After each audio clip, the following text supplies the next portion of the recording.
Every day, something dramatic happens in the Caribbean that affects our lives. We'll give you the details. We'll give you the facts on Caribbean Perspective with Eddie Frederick. Host Eddie Frederick. Welcome to Caribbean Perspective. So glad you can join us. The story that takes the lead in today's edition for Thursday, 12th December 2024, and brought to you in association with our friends at Antillean Group. Tempers flare in the House of Representatives in Trinidad and Tobago as an important bill concerning Tobago's autonomy was debated. Details after this important message. Believe in our strength, we'll stand by you. Protection from all, perils big and small. Reassurance we give, it's so clear to see. Peace of mind, that's a service guarantee. We look after all our family. Yes, we do at every opportunity. Antillean Group, underwriters of all classes of insurance solutions for your protection and investment. Live well financially.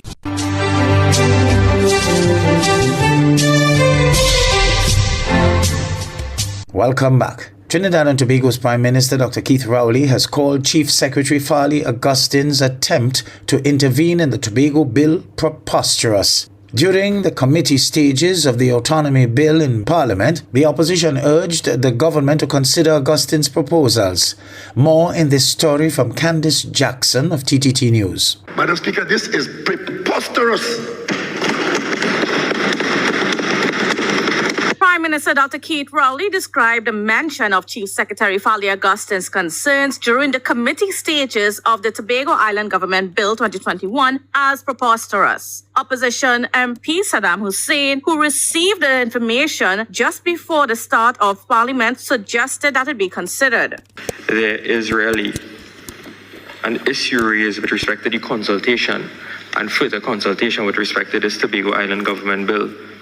And in particular, Madam Speaker, what they outlined is basically some clauses in the bill that may violate core principles of self-determination and the current administration of the THA. Hussein argued that they should not proceed with the bill as it contradicted the details in the companion bill, the Constitutional Amendment Tobago Self-Governance Bill 2021. However, the Prime Minister was not willing to concede. As I sit here, Madam Speaker, 2 minutes ago, I saw a WhatsApp on my phone from the Chief Secretary. That is what the member is talking about.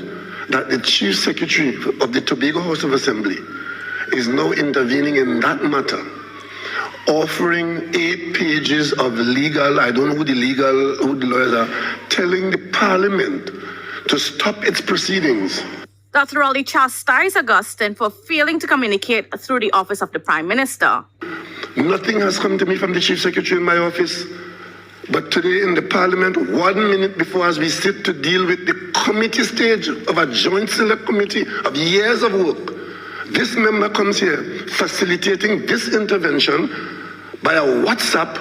But despite objections from the opposition and the government, whether or not they are in agreement with the THA's submission that it violates the very principle of self-determination, and whether or not the position of the government is to ignore completely the submission by the THA. The Tobago Island Government Bill was passed with a simple majority, receiving 20 votes in favor from the government and 10 against from the opposition. The bill aims to grant greater autonomy to Tobago within the unitary state of Trinidad and Tobago. However, it requires the companion bill, the Constitutional Amendment Tobago Self-Governance Bill 2021, to define how that autonomy will be implemented. Unfortunately, the companion bill failed to secure the necessary 2/3 majority as the opposition voted against it. Candice Jackson, Tobago Updates, Television News. As Trinidad and Tobago's murder toll seems on track to move past last year's figure of 601, increased focus is being placed on the weapons driving the bloodshed. Despite increased seizures of guns bound for the Caribbean at American ports, local authorities have to do their part to get increasingly dangerous firearms off the streets. CNC3's Shane Superville has more. The entry of sophisticated weapons is one of several factors blamed for the rise in this country's murder toll. But preventing the trafficking of these weapons remains an issue in and out of TNT. Data presented in a regional security update from CARICOM Impacts reported that there was a 48% increase in the number of guns seized by U.S. authorities. These shipments, the report said, were destined for the Caribbean. There was also a significant increase in the number of rifles found among seized gun shipments bound for the region.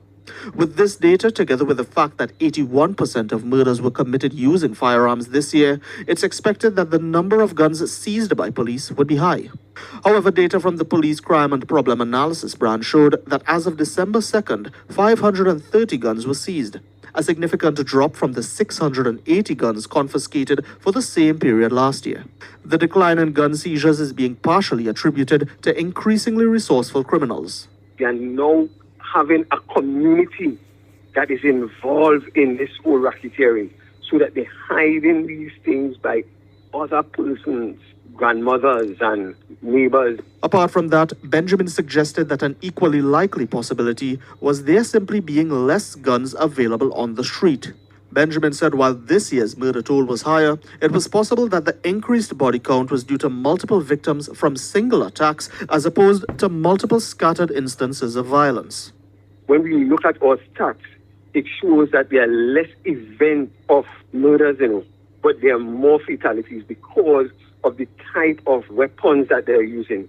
While there are a myriad of reasons for the increase in violence, the removal of high-powered guns is central to the success of reducing the rate of this country's carnage. Shane Superville, CNC3 News.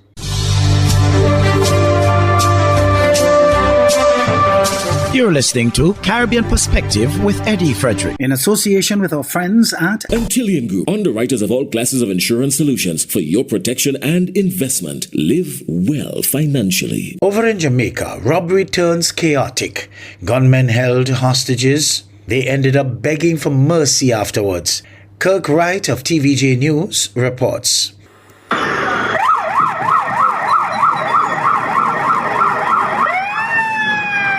The standoff between police and alleged gunmen in Spalding today brought activities in the square to a standstill. So about 1:30 p.m. today, police team was on patrol in the Spaldings area when they observed men alighted from a motor vehicle. They further observed that one of the persons was armed with a rifle. The police immediately accosted the men who opened fire at the police. A policeman and a bystander were shot in the crossfire. They are both being treated.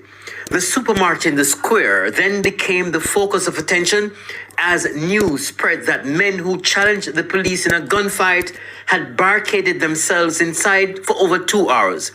Police and soldiers took charge and blocked all entrances to the square. Fearing for their lives, the suspects inside the supermarket went live on social media and begged for their lives to be spared. Please, I live with the fun. Please, I live with the fun. Please, officer, do your baby.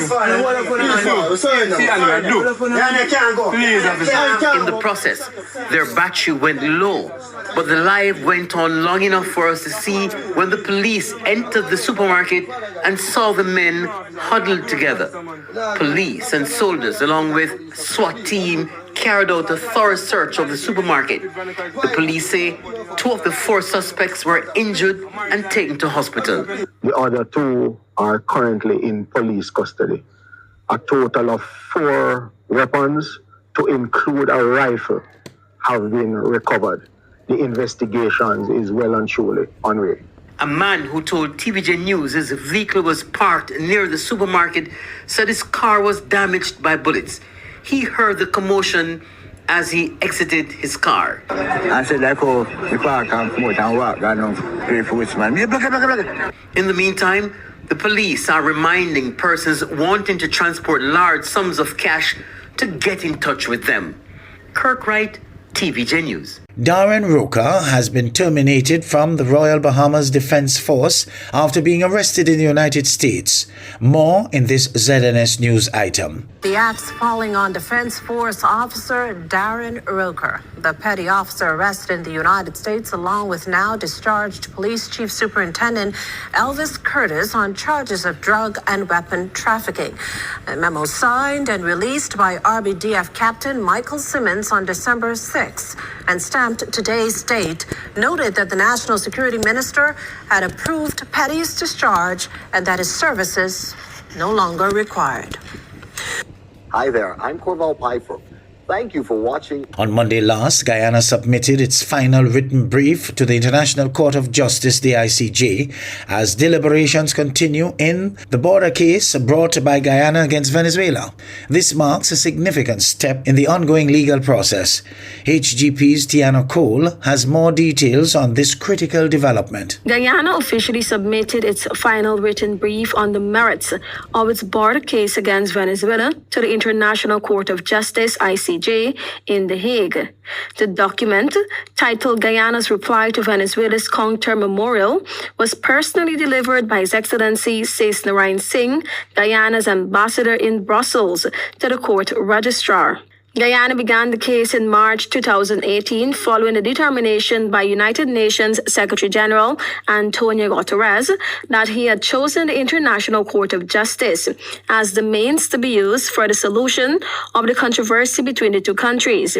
At the core of the case, Guyana seeks the ICJ's confirmation that the 1899 arbitral award, which determined the international boundary with Venezuela, is legally valid and remains binding under international law. Although Venezuela accepted the award and acknowledged the boundary for over 60 years, it reversed its position just before Guyana's independence, claiming more than two-thirds of Guyana's territory in the Essequibo region. Venezuela previously attempted to have the case dismissed by raising two jurisdictional objections in 2019 and 2022. However, the ICJ overwhelmingly rejected both objections.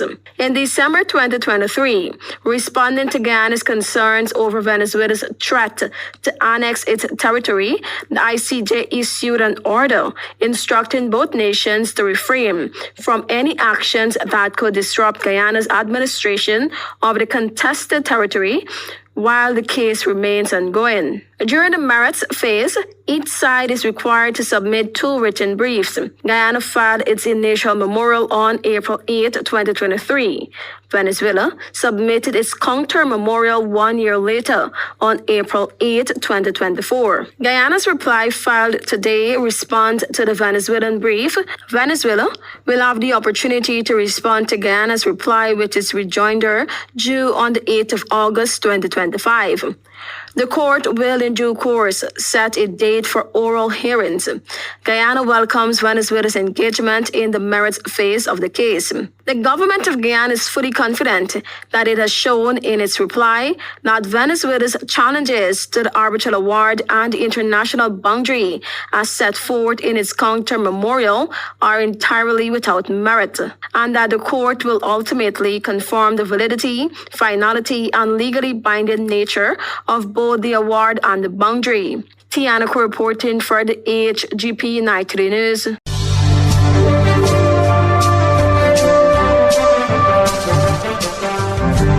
I am Eddie Frederick. This has been Caribbean Perspective, a whole new approach to highlighting developments in the Caribbean. In the meantime, please follow us on Facebook and subscribe to our YouTube channel for daily regional news and more, in association with our friends at Antillian Group. Believe in our strength, we'll stand by you. Protection from all perils, big and small.